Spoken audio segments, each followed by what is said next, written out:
Děkujeme. Děkujeme. Děkujeme. Děkujeme. Děkujeme, že vám na nich záleží.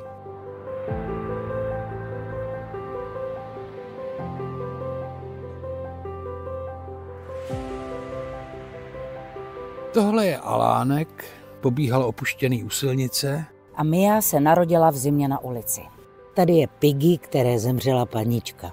A Marley se našel v lese. Víte, co mají tyhle chlupáči společného? Všichni jsou z útulku, ale teď si život užívají naplno. V útulcích ale zůstává pořád spousta zvířat.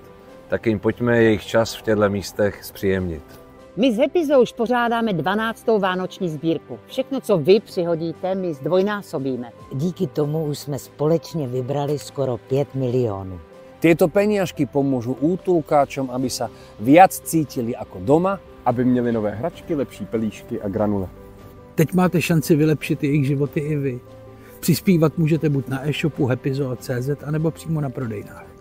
A děkujeme, že pomáháte s námi. Čau.